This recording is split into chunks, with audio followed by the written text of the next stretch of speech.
హెచ్చరిక, దైవజనుని హెచ్చరిక. ప్రార్థన చేయడానికి మనకి we are not worthy to receive blessings. మనం ఆశీర్వాదాలు తీసుకోవడానికి అర్హులం కాదు.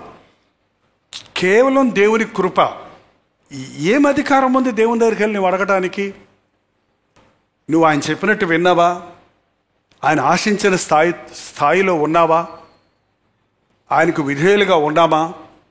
అలాగూ ఆయన ఆశించిన స్థాయిలో ఉన్నవారే, ఆయన చెప్పినట్టు విన్నవారే ఆనాడు అటు అబ్రహాం కానివ్వండి, అప్పుడు మరొకరు కానివ్వండి, ఎంతగా వారు తగ్గించుకొని మొరపెట్టారన్నది ధ్యానించాం. ఒకవేళ మనం ఆయనకి ఎన్నో కార్యాలు మనం చేసేవారిమై ఉన్నా, చేయవలసినవన్నీ చేసిన తర్వాత చేతులు కట్టుకొని నిలబడవలసిన మనం ఏదో చేశాను కాబట్టి నాకెందుకు వినవు నా ప్రార్థన, నాకెందుకు చెయ్యవు అని అడగటానికి మనకు యోగ్యత లేదు. అలా అని దేవుడు అంటలేదు. నువ్వు నా కుమారుడు రా అంటున్నాడు. తప్పైన కుమారుడు తిరిగి వచ్చినప్పుడు కుమారుడిని పైకి ఎగేసి హత్తుకుంటున్నాడు. కానీ ఆ కుమారుడు పొజిషన్ ఎట్లుంటుందంటారు మీరు చెప్పండి, మీరు ఊహించండి. మామూలుగా ఉన్నప్పుడు వచ్చి తండ్రిని దర్జాగా కౌగిలించుకున్నట్టు కౌగిలించుకున్నాడా?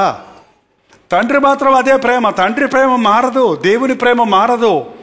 కానీ దేవుని ప్రేమ మారదు కాబట్టే మనుషులకి ఏమైంది? ఇవాళ మురికిలో నుంచి వచ్చి కూడా దేవుణ్ణి గబక్కన అంటుకోవడం అనుకుంటున్నారు. కాలిపోతామంట. ఏమైపోతామండి?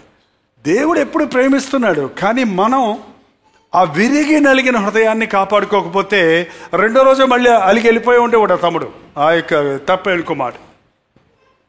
చూసారా? దగ్గర నిలిచి కరుణించుమని కేక. మన ప్రార్థనలో ఎప్పుడు ఈ మాట వాడాలి, కరుణించుము. మీకు ఎన్నోసార్లు చెప్పాను ఆ ప్రార్థనలు గుర్తుండలేవో. అందులో ఒకటి, ప్రభువా నన్ను మమ్మును కరుణించు. ఆ ప్రార్థనల్లో వెంటనే ప్రభువు జవాబిచ్చే ప్రార్థనల్లో, ప్రభువా నాకు సహాయం చేయి, ప్రభువా నాకు జ్ఞాపకం చేసుకో, ప్రభువా నాకు తోడురా, ప్రభువా నన్ను బలపరచు, ప్రభువా నాకు కృప చూపించు నాకు అని ఈ చిన్న చిన్న ప్రార్థనలకు దేవుడు వెంటనే జవాబిస్తాడండి. విస్తారమైన మాటలతో చేసే ప్రార్థన దేవునికి అక్కర్లేదు. విరిగి నలిగిన హృదయంలో నుంచి వచ్చే మూలుకి దేవుడు జవాబిస్తాడు. కాబట్టి వీళ్ళు విసిగిపోయి ఉన్నారు, వెక్స్ అయిపోయి ఉన్నారు, జీవితంలో ఒంటరితనంగా ఉన్నారు, తట్టుకోలేని బాధలు, ఇంకా బతుకంతా ఇంతే మా పరిస్థితి, ఇట్టగా చావాలి కుష్ఠరోగులుగా అనుకునే పరిస్థితుల్లో మనస్ఫూర్తిగా ప్రార్థన చేశాడు. ప్రభువా మమ్మను, యేసు ప్రభువా మమ్మను కరుణించుమని కేకలు వేసిరి. పెదవుల ప్రార్థన నాకు ఇష్టం లేదన్నాడు ప్రభు. వారు పెదవులతో నన్ను స్తుతించుదురు కానీ వారి హృదయం నాకు దూరంగా ఉంది. కేకేసేవాడు ఎవడో కూడా పెదాలతో కేకేసి చూడండి, వస్తుందేమో. కేక రావాలంటే ఎక్కడ రావాలి? పొట్టలో నుంచి, గుండెల్లో నుంచి బలమంతా పుంజుకుంటే వస్తుంది. అది ప్రభువు చేసే ప్రార్థన. ఏదో పొడి పొడి మాటలతో చిలక పలుకుల్లాగా చేసే ప్రార్థనలు దేవుడికి అంగీకారం కాదంట. గట్టిగా దెబ్బ కొడితే నువ్వు అమ్మా అను అంటే ఎంత అమ్మా అనమన్నా కూడా, ఎన్ని కేకలేసినా కూడా అది యాక్షన్ అవుద్దేమో. కానీ గట్టిగా లంపకాయ కొట్టావు అనుకో, సర్రబంది అనుకో, అమ్మా ఎక్కడి నుంచి వచ్చింది? అది లోపలి నుంచి వస్తుంది. సో దేవుని దగ్గరికి వెళ్ళినప్పుడు మనం చేసే ప్రార్థన ఎక్కడి నుంచి రావాలి? గుండెల్లో నుంచి రావాలి.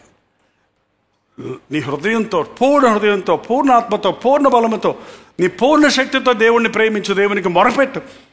అది ప్రార్థన. ఒక్క కేక చాలండి, ఒక్క కేక చాలు. అసలు ప్రార్థన అంటేనే హృదయాంతరేంద్రియాల్లో నుంచి వచ్చే కేక. యేసు ప్రభు రోదనతోనూ కన్నీటితోనూ ప్రార్థించడనుంది. ఒకసారి 5:7 చదవండి. హెబ్రీయులు రాసిన పత్రిక 7 కానీ 8 కానీ చదవండి. హెబ్రీయులు రాసిన పత్రిక 5వ అధ్యాయం 7వ వచనం.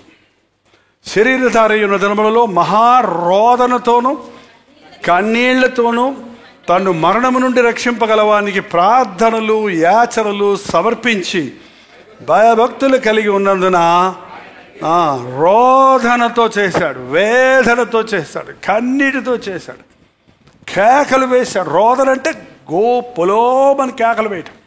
ఇప్పుడు వచ్చే రక్షణ అంతా కూడా ఆర్టిఫిషియల్. ఇదేంటి, ఒక తిప్పితే కోడిగుడ్డు పిల్ల అవుద్ది చూడండి, అట్టు ఉంది ఇప్పుడు. Accept Jesus Christ as your saviour అంటే, yes Jesus coming to my heart, yes ఆయన రక్షించబడ్డాను అంటున్నాడు.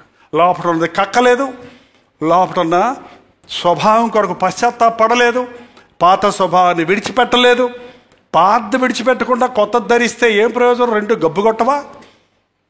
మాసిపోయిన బనేను ఉతికిన చొక్కా ఏం ప్రయోజనం? రెండు పడైనట్టే కదండి. పాత గుడ్డకు కొత్త గుడ్డ మాసిక వేయకండి. మాసికల భక్తి కాదు ప్రభు ఇచ్చేది. ఆ లోతైన ప్రార్థన లేదు ఈ రోజుల్లో చాలామందికి. ఆ పశ్చాత్తాపంతో కూడిన ప్రార్థన లేదు. ఒక్క కేకేశారు అంతే, అరగంట సేపు ప్రార్థన చేయలేదు వాళ్ళు. మనం ఎన్ని గంటలు ఎన్ని రాత్రులు ఆల్ నైట్ ప్రేయర్ చేస్తేనే దేవుడు వింటాడు, 3 రోజులు ఉపవాస ప్రార్థన ఉంటే వింటారు అనుకుంటున్నారు. కానీ నీ హృదయంలో నుంచి వచ్చిన ఒక్క గాఢమైన విశ్వాసపూరితమైన పట్టుదలతో పశ్చాత్తాపంతో విరిగిన హృదయంతో చేసిన ఒక్క ప్రార్థనకే దేవుడు జవాబు ఇస్తాడు. ప్రార్థన నీకే అర్పించుకుంటున్నానయ్యా.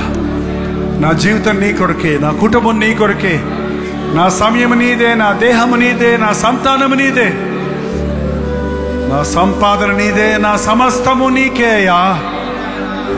భయంకరమైన పాపపు కుష్టు నుంచి నన్ను విడిపించావే. పాపపు ఊబిలో కూరుకొని ఉన్నప్పుడు నన్ను లేపి నిలబెట్టావే. పనికి రాని వాడిగా ఉన్నప్పుడు ప్రయోజకుడిగా నన్ను చేసుకున్నావే. సిగ్గు అవమానానికి గురైన నన్ను ఘనతకు పాత్రుడిగా చేశావే. కృతజ్ఞత నాకు దయచేయ్యా. తిరిగి వచ్చి నిన్ను స్తుతించేవాడిగా చేయి నాయన. నీ మందిరములో కూడి నీ కొరకు ప్రయాసపడేవాడిగా చేయ్యా. ప్రతి ఒక్కరి జీవితంలో నీవు చేసిన మేలులు తలంచి తమ శేష జీవితాలు నీకు అప్పగించుకోవడానికి సహాయం చేయి. పరిశుద్ధాత్మ కార్యాలు మా హృదయాలలో కొనసాగించుకోవడమని యేసు క్రీస్తు నామములో అడుగుచున్నాము తండ్రి. మన తండ్రి అయిన దేవుని యొక్క ప్రేమయు, కుమారుడైన క్రీస్తు యొక్క కృపయు, ఆదరణకర్త అయిన పరిశుద్ధాత్మ యొక్క సహవాసం కూడి ఉన్న మనందరికీ ఇప్పుడును సదాకాలము తోడై ఉండును గాక. ఆమేన్, ఆమేన్, ఆమేన్.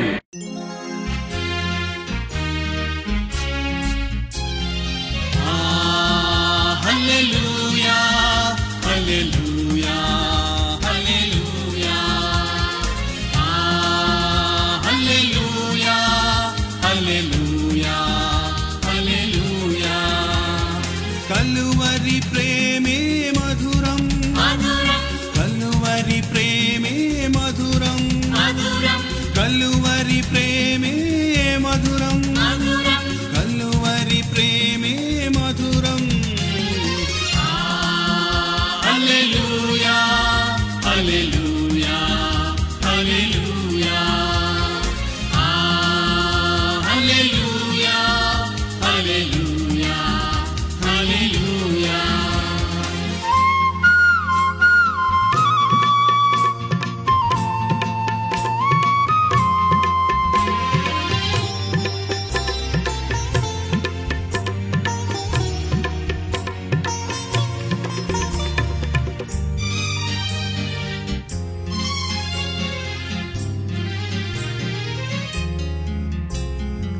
సిలువపైన విలువ త్యాగం చేసినావుగా,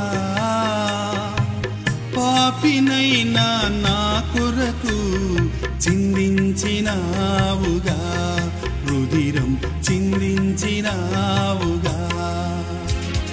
కలువరి ప్రేమే మధురం, కలువరి ప్రేమే మధురం, కలువరి ప్రేమే మధురం, కలువరి ప్రేమే మధురం. హల్లెలూయా, హల్లెలూయా, హల్లెలూయా, హల్లెలూయా, హల్లెలూయా, హల్లెలూయా.